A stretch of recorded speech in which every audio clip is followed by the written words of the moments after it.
Velkommen to min fjord. This is Archaon Month, day 45, and it is the last day of Archaon Month. I'm done. I am finished with Archaon. You guys want to see?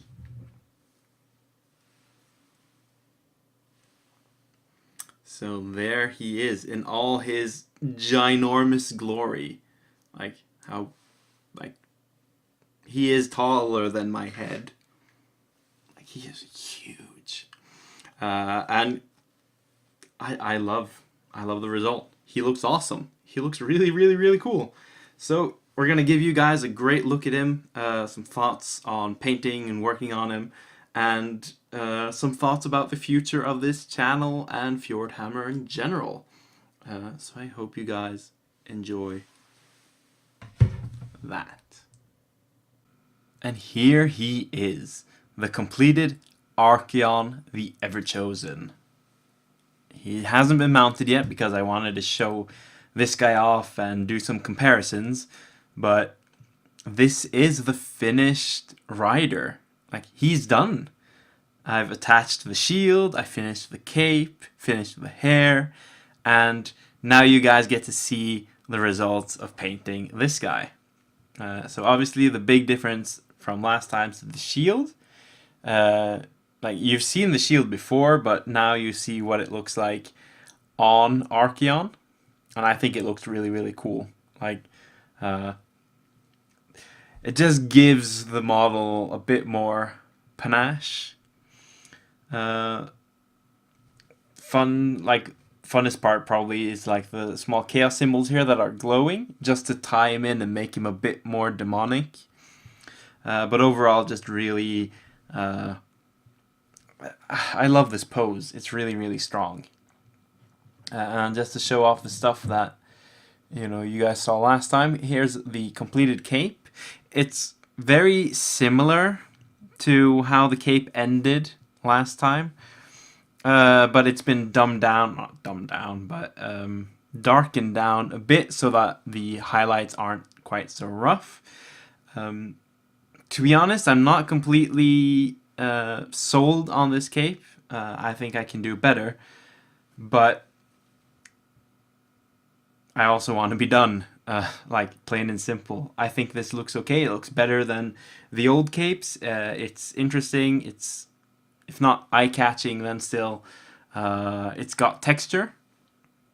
And I'd rather practice on smaller pieces of cloth than this one. This one is, as you can probably see, very large to practice on, and it's, when you're trying high-level techniques, that just takes forever.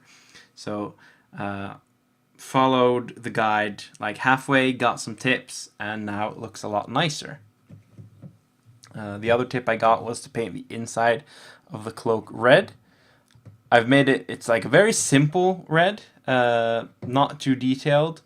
I didn't want it to be a high contrast red, just enough that it provided a bit of eye catch and a bit of contrast without being very bright and very magical or cornate.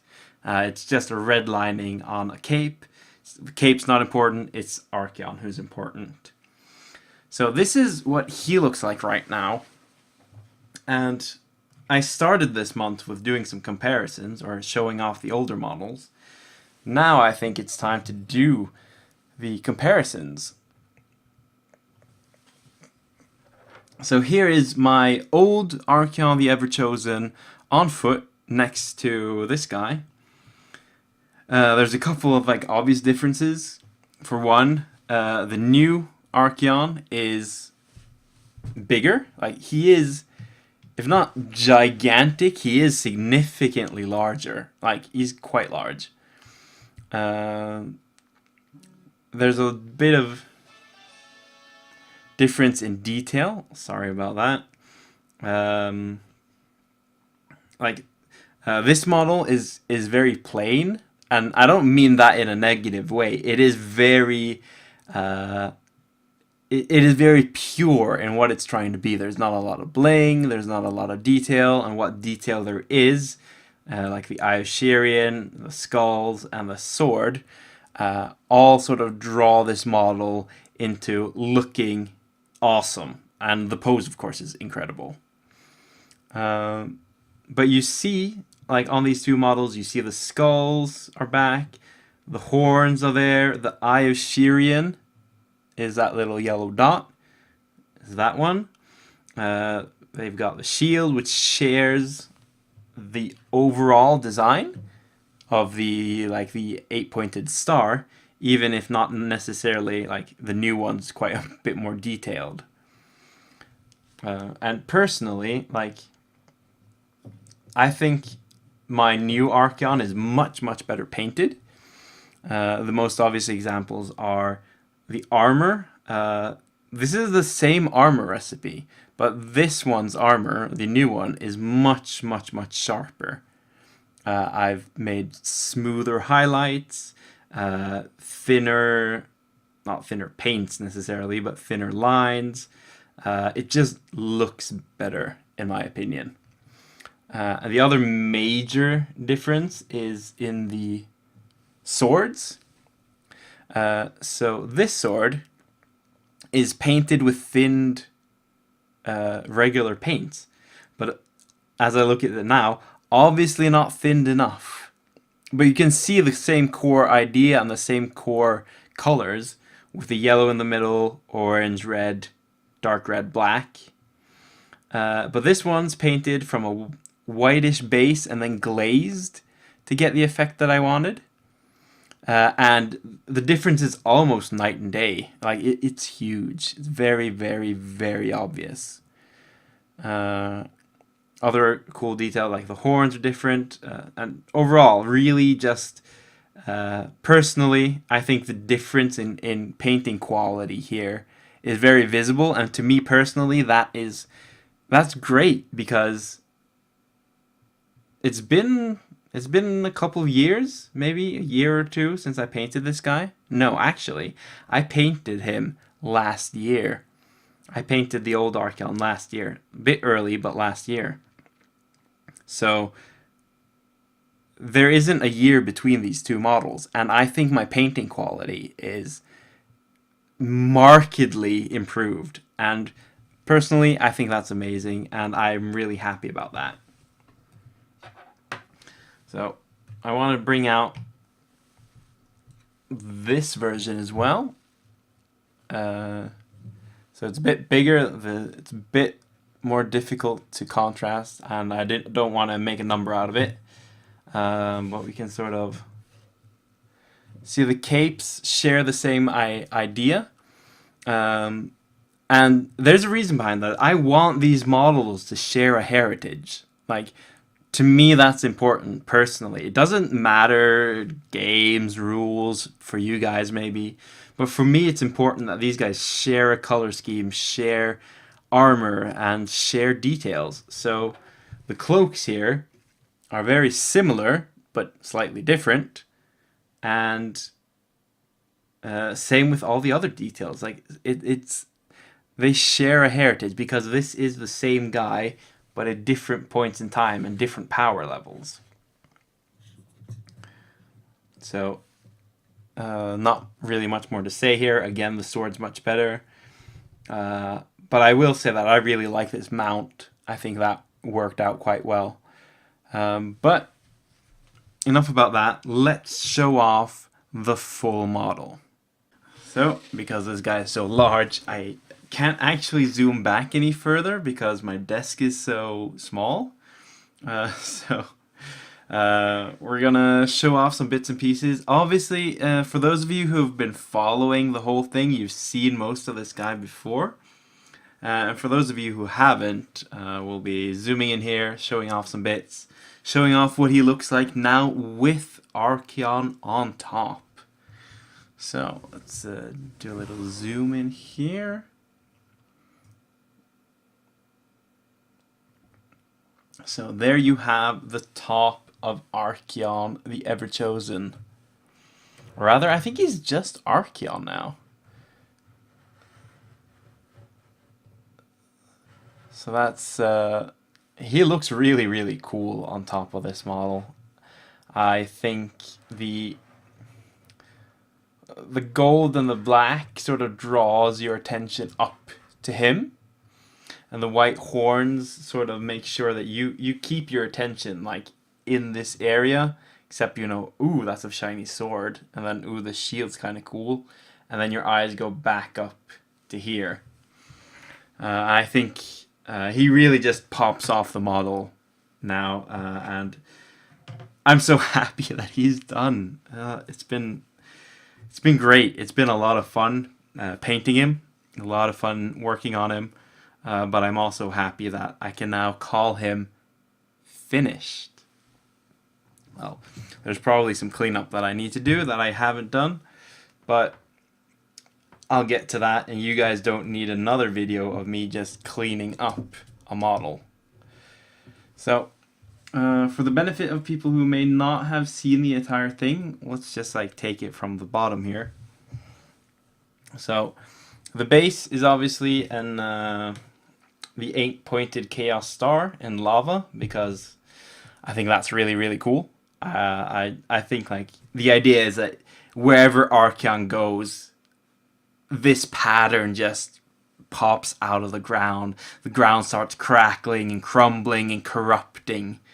But rather than create like growths and stuff, I didn't want to tie it into any single Chaos God. So just this sort of generic lava theme fits the Everchosen as a whole.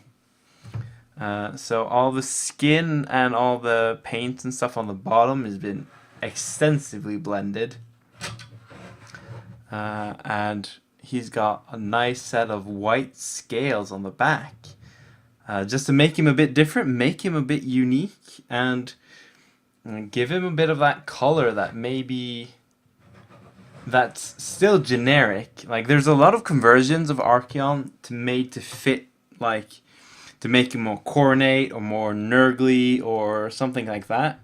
But that's not what I wanted for mine. Mine is the Lord of the End Times, but also the Lord of all Chaos factions. So he can't be connected to any of them. So Dorgar couldn't be blue or green or red or pink.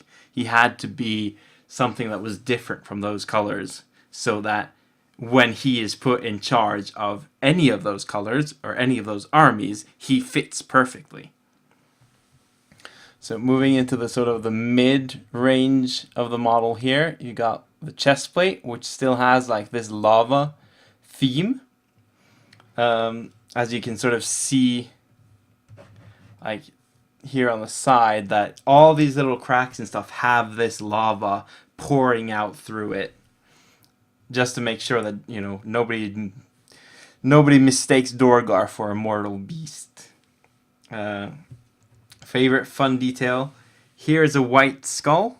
This is made to be Thostos Bladestorm. For those of you who know the story, in the last Realmgate Wars book, Allgates, Thostos tries to capture the Allgate in the Realm of Metal, but he is confronted and stopped by Archaon and is eaten by Dorgar. And usually when a Stormcast Eternal dies, he is, he's eternal, so he goes back to Azir and he gets reforged. But those souls that are eaten by Dorgar are trapped within him forever. So there's that skull. There's another Stormcast Eternal skull here, which is silver for that Hallowed Knight feel. And then another one on the back here. Just, Archaon's been around. He's killed a lot of guys. He's eaten, or Dorgar's eaten a lot of them. And then each of the Chaos heads has had something different and interesting done to them. I wanted the flame hair for the Corn head, and I wanted to try a sort of feathering effect on the Tzeentch head. I think it succeeded reasonably well. Like, it's not a super fancy technique, but it is.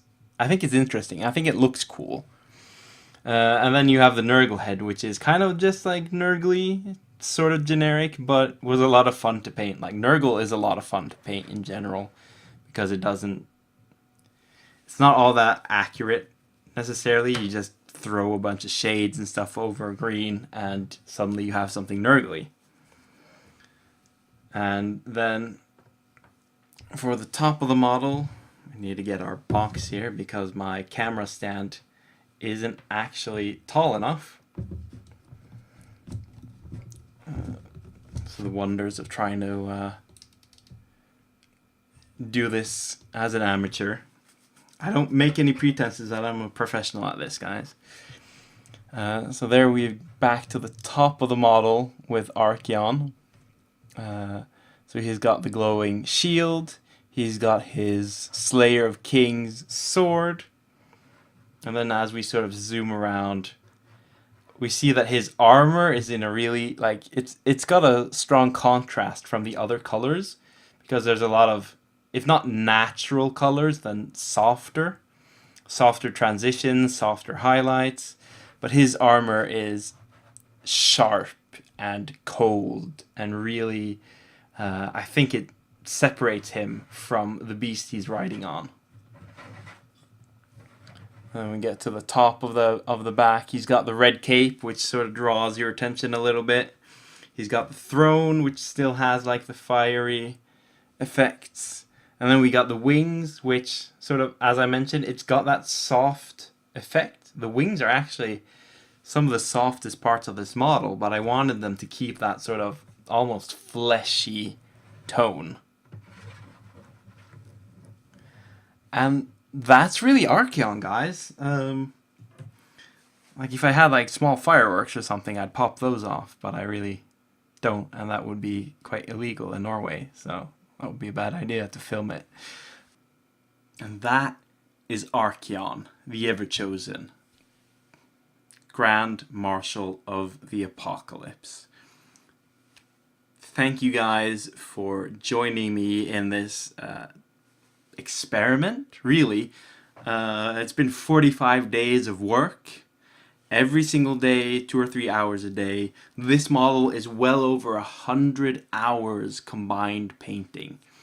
And I don't say that sort of to brag or to anything like that. Like, honestly, there's been too much effort put into this model, in a sense. Like, it's been a lot of work, and I've enjoyed the work. I'm very, very pleased with the result.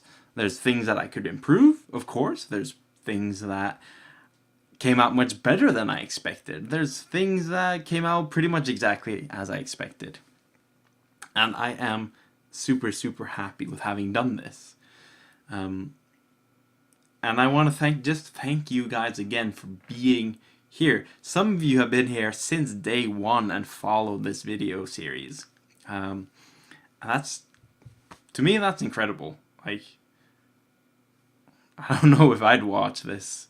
I probably would, but really, this has been a personal experiment for me. Trying to do stuff like this because I want to make video content that you guys want to watch, and apparently some of you do like watching this stuff. So I also want to take this opportunity to say that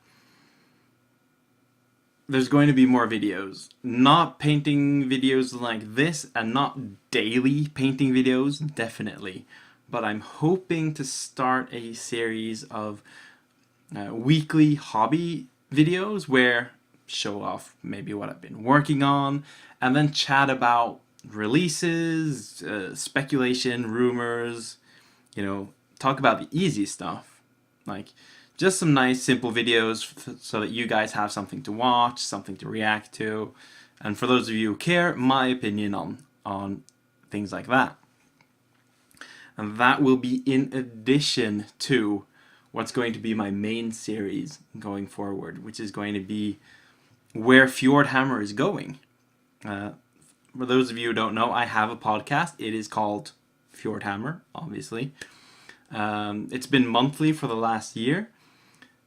But it takes a lot of time, and making videos takes a lot of time, and doing both is difficult. So Starting, not sure quite when. I still have to do the final regular Fjordhammer episode. But starting soon, we're going to have weekly videos with in-depth talk about Warhammer, about the community, about the meta aspect of wargaming and hobby in general, about all sorts of, not unit analysis, not battle plan reviews, not points building, not lists. There's a lot of great channels for that out there, and I don't want to compete with them because they do something and I don't want to do the same thing.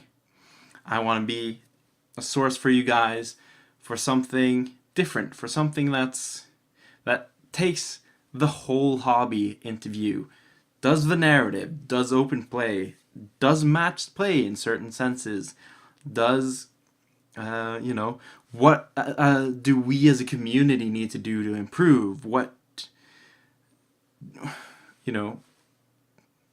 I want to be an in-depth and great provider of Age of Sigmar content for all of you guys. So I hope you will look forward to that series as well. Hopefully we'll get it started soon. There's always a bit of prep work with stuff like this. But anyways, enough rambling about that.